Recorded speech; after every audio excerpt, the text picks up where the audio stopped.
Verse 87. When the self-nature of existence is understood, there is no need of keeping off the delusion. No birth is the self-nature of existence. Seeing thus, one is released. We hold very definite assumptions about the nature of the world. Perhaps you've never examined them.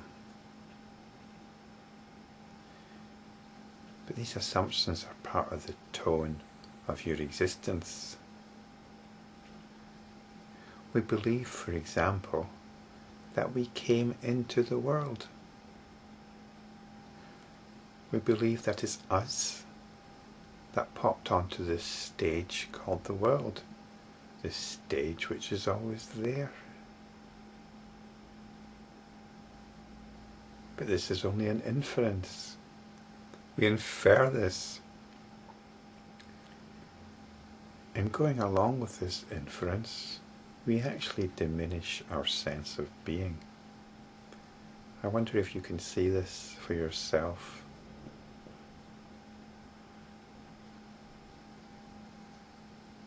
We are the still centre to which the world presents itself. But if you believe that we are these ephemera which pass through this stage known as the world, this actor's stage,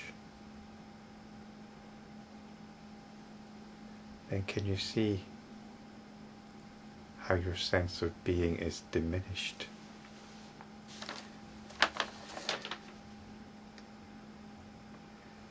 This verse tells us that no birth is the self-nature of existence. In other words, that sense of it's always been there, of this perennial stage, this perennial actor's set, this sense that it's always been there is completely wrong.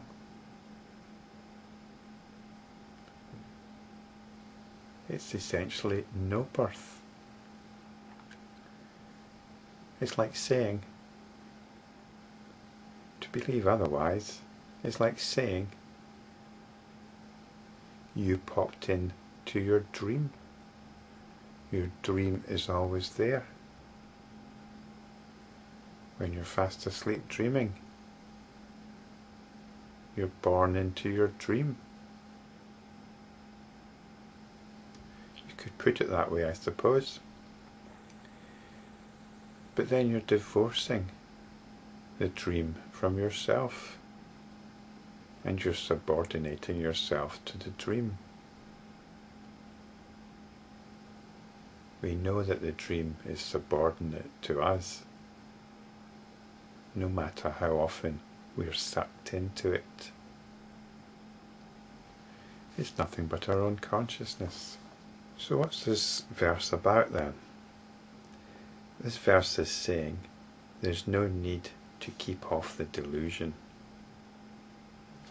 Once we understand this, there's no need to reject the world. This is one of the common mistakes of the spiritual seeker. They read that the world is delusion, and so you want to just put it aside and concentrate on reality and get on with maybe meditating and try and find some higher plane of existence through some fierce meditation practices. Well, that's not the way at all. In fact, this is one of the problems, this is one of the side effects of having a formal meditation practice. Unless you're actively feeding your meditation into your everyday life, then what's happening is you're setting up a tension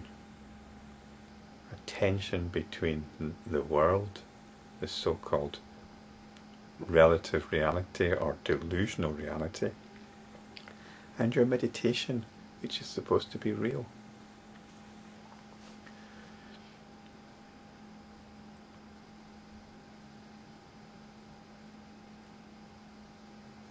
Ideally, this delusion feeds in to our meditation, it feeds into our samadhi.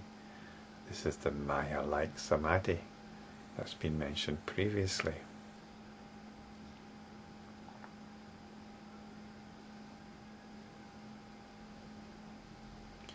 So we don't have to fend off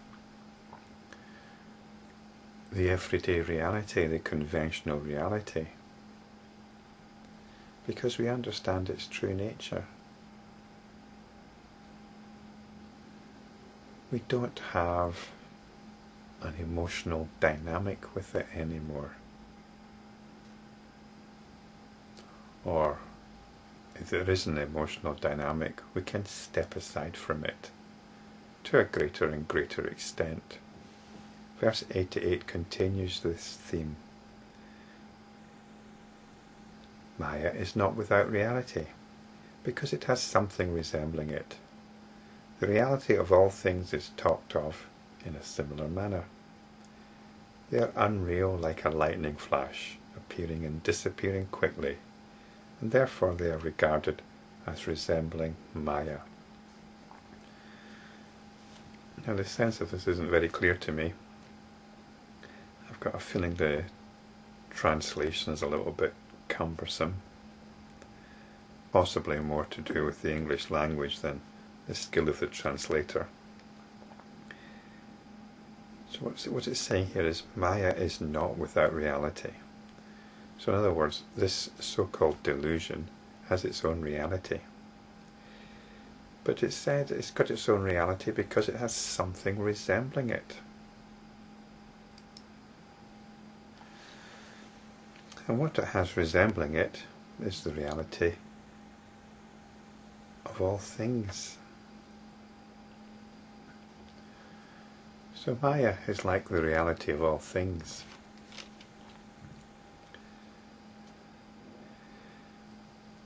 And all things are unreal because they're like a lightning flash. They appear and disappear quickly. Everything is impermanent. It comes and goes. It's got no intrinsic continuity. This is what we give to the world. We give it this intrinsic continuity. We say that the world has always been there. It was there before me. I came into the world. I will go out of the world. The world's the constant. But it isn't. This is what we have to get over. The world's like a lightning flash. Close my eyes, it's gone. But we say it's always there even when my eyes are closed. It's like the persistence of vision. When we're watching a movie, what we're watching is a series of still photographs. But we see it as something moving.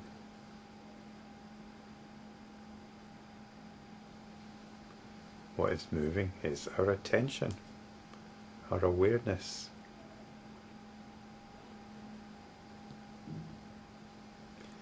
And it's Maya which gives this sense of continuity, this sense of permanence.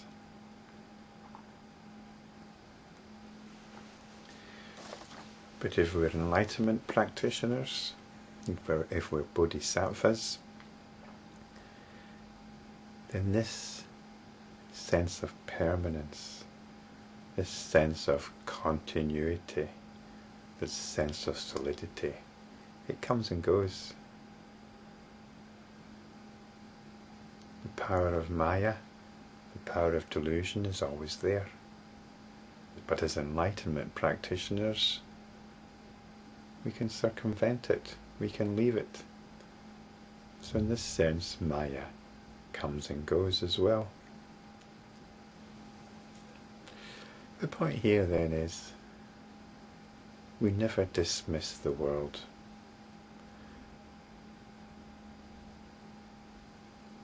We don't dismiss Maya. Maya is that aspect of consciousness which gives reality to the contents of consciousness. We need to realize that that reality is coming from consciousness itself. It's siphoning off our sense of being, our realization of suchness. And as enlightenment practitioners, we claim back that reality.